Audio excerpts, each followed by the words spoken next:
বাবা হলো সন্তানদের জন্য মাথার উপরে ছাদ। আমার মা নেই, আলহামদুলিল্লাহ বাবা আছেন। তো আমার বাবা এসেছিলেন কদিন আগে আমার বাসায়। আমার ছেলেরা তো খুব লজ্জা পাচ্ছিল নানাকে দেখে। আসলে ওয়াফি ওয়াসি খুব একটা মানুষের সাথে মিশতে পারে না, ওদের একটু টাইম লেগে যায় মিশতে, তাই একটু লজ্জা পাচ্ছিল। তো আমার আব্বু ওদের সাথে ফ্রি হওয়ার চেষ্টা করছিল। যাই হোক, আব্বু আসার সময় আমাদের জন্য রসমালাই আর ছানার সন্দেশ নিয়ে এসেছিল। তো ছানার সন্দেশটা এত ফ্রেশ ছিল আর গরম গরম, আমরা তো আনার সাথে সাথে খেয়ে নিয়েছি অর্ধেকটা। ভীষণ মজা লেগেছে আমার কাছে। যেটাই বলছিলাম, বাবা মা হচ্ছে সন্তানদের সবচেয়ে আপন এই দুনিয়ায়। তাদের মতো আপন আর কেউ নেই সন্তানদের জন্য। সন্তানরা ততটা ভালোবাসতে পারে না বাবা মাকে যতটা বাবা মা সন্তানদেরকে ভালোবাসতে পারে। মানে ব্যাপারটা বুঝিয়ে বলি, আমার বাবা মা আমাকে যতটা ভালোবাসে আমি কিন্তু ততটা ভালো ওনাদেরকে বাসতে পারি না। এটাই আপনাদেরকে বুঝাতে চাচ্ছি। মানে বাবা মা নিঃস্বার্থভাবে সন্তানদেরকে ভালোবাসে, কিন্তু সন্তানরা সেরকম ভালোবাসতে পারে না। এই যেমন ধরেন আমার ছেলেরা, আমি আমার ছেলেদের জন্য নিজের জানও দিতে পারি, কিন্তু আমার ছেলেরা কি আমাকে ওরকম ভালোবাসে? এটা হয়, আমি এটা অনেক চিন্তা করে জিনিসটা বুঝতে পেরেছি যে বাবা মা ছেলে মেয়েদের জন্য নিজের জানও দিয়ে দিতে পারেন, বাট সন্তানরা অতটা ভালোবাসে না বাবা মাকে যতটা ভালো বাবা মা বাসে। যাই হোক, এখান থেকে আমি দুপুরে রান্না বান্না করছিলাম আজকে। পেঁয়াজ দিয়ে রুই মাছ ভুনা করব, তাই মাছগুলোকে প্রথমে ভেজে নিয়েছে। এরপর পর্যাপ্ত পরিমাণে তেল দিয়ে পেঁয়াজ ভেজে নিচ্ছি, সাথে লবণও দিয়েছি, এতে তাড়াতাড়ি পেঁয়াজটা ভাজা হয়ে যায়। তো তেল কম দিয়ে রান্না করার চেষ্টা করছি এখন। আমি যদিও অলওয়েজ কম মশলা আর তেল দেওয়ার চেষ্টা করি যে কোনো রান্নাতে। আমার মনে হয় এই দুইটা জিনিস অ্যাভয়েড করা উচিত, সেই সাথে মিষ্টি জিনিসটাও। যদিও মিষ্টিটা আমাদের বাসায় সবাই খুব পছন্দ করে, যার কারণে মিষ্টিটা অ্যাভয়েড করা হয় না। দেখা যায় কোনো না কোনো মিষ্টি জাতীয় খাবার বাসায় রান্না করতেই হয় বা দোকান থেকে কিনে আনতে হয়। তো এখানে সব ধরনের মশলা দিয়ে দিচ্ছি, ধনে গুঁড়া, হলুদের গুঁড়া, লাল মরিচের গুঁড়া, সামান্য পানি দিয়ে এখন মশলাটাকে ভালোভাবে কষিয়ে নিব কিছুক্ষণ, যতক্ষণ না মশলার কাঁচা গন্ধটা একদমই চলে যাচ্ছে। আর ইদানিং আরো বেশি গ্যাসের প্রবলেম শুরু হয়েছে। মানে কি বলবো, ঢাকাতে আসার পর থেকেই গ্যাসের এই প্রবলেম। আমি মাঝে মাঝে খুব বিরক্ত হয়ে যাই যে রান্না করতে 2 ঘন্টারও কম লাগে, সেই রান্না আমার 3-4 ঘন্টা সময় নিয়ে করতে হচ্ছে শুধুমাত্র গ্যাসের কারণে। যার কারণে দেখা যায় আমি মাঝে মাঝে খুবই বিরক্ত হয়ে যাই। তো মশলা ভালোভাবে কষানোর পর এখন মাছ দিয়ে দিলাম। এখন মাছগুলোকেও মশলার সাথে ভালোভাবে কষিয়ে নিতে হবে। কষানোর পর আমরা এর মধ্যে ঝোলের পানি দিব। একটু ঝোল ঝোল থাকলে খেতে বেশি ভালো লাগে, তাই আমি একটু ঝোল ঝোল রাখবো। পানি দেওয়ার পর এখন পানিটাকে হালকা একটু টেনে নিতে হবে। 10-12 মিনিটের মতো আমি রান্না করে নিব। আর গ্যাসের কারণে মাছটাকে খুব ভালো মতো ভাজা হয়নি, ভাজতে পারিনি আসলে। যাই হোক, আজকে আরো একটা রান্না করব, সেটা হচ্ছে গরুর মাংস আলু দিয়ে। তো ছেলেদের জন্য মিট রান্না করব আলু দিয়ে। বাচ্চারা মুরগি বা গরুর মাংস এই দুটাই খেতে পছন্দ করে, মাছ ওরা অত বেশি পছন্দ করে না, সেই সাথে সবজি তো খাই না। আমি অনেক চেষ্টা করি যে ছেলেদেরকে সবজি খাওয়াবো, কিন্তু কেন জানি বাচ্চারা সবজি খেতেই চায় না। তো সবজি রান্না করি বাসায়, প্রতিদিনই রান্না করা হয় আপনাদের ভাইয়ার জন্য, আমার জন্য। তো এখান থেকে মাছ হয়ে গিয়েছে, আমি বেশি করে ধনে পাতা দিয়ে দিচ্ছি। ধনে পাতা দিয়ে দেওয়ার পর নামিয়ে নিব, আর এরকম ঝোল ঝোল রাখবো আর কি। তো অনেক কষ্ট করে আজকে রান্নাগুলো করছে, কারণ চুলা তো একদমই জ্বলে না, খুব মৃদু আঁচে জ্বলছে। মাছ হয়ে যাওয়ার পরে আমি বসিয়ে দিলাম এখন আরেকটা পাতিল মাংস রান্নার জন্য। তো পর্যাপ্ত পরিমাণে তেল দিয়ে 1 কাপের মতো পেঁয়াজ কুচি দিয়ে দিচ্ছি। এখন এই পেঁয়াজ কুচিটাকে ভাজবো আমি হালকা ব্রাউন কালার করে। যখন পেঁয়াজটা হালকা ব্রাউন কালার হয়ে আসবে তখন আমি সব মশলা একসাথে দিয়ে দিব। আমি সব মশলা একসাথে একটা বাটির মধ্যে নিয়ে রেখেছি, একদম আস্ত গরম মশলা সহ।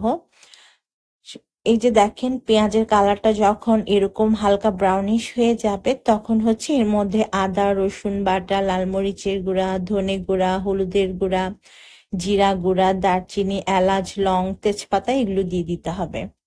তো যতটুকু মাংস সেই অনুযায়ী দিবেন। 1 কেজি মাংসের জন্য 1 টেবিল চামচ আদা রসুন বাটা দিতে হয়।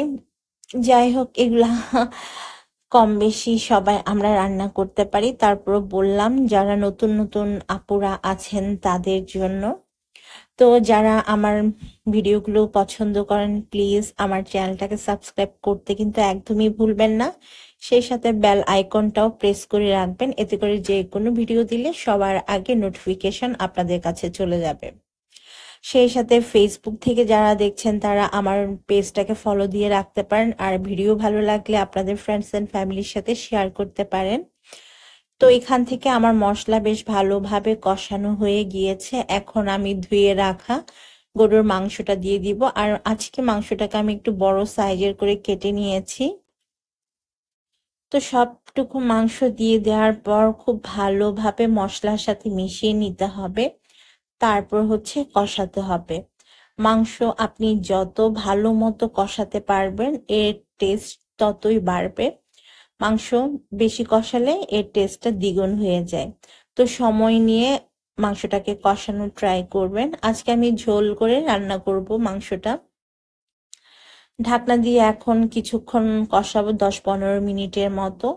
10-15 মিনিট পরে ঢাকনাটা খুলে নিব। দেখেন কতখানি পানি বের হয়েছে আমাদের মাংস থেকে। আমি কিন্তু খুব একটা পানি দেই নাই, এটা বের হয়েছে আমাদের মাংস থেকে। খুব ভালোভাবে নেড়ে চেড়ে আমি আরো কিছুক্ষণ কষাবো, যতক্ষণ না তেলটা একদম উপরে উঠে আসে আর কি। তো গরুর মাংস কে কিভাবে খেতে পছন্দ করেন কমেন্ট করে জানাতে পারেন।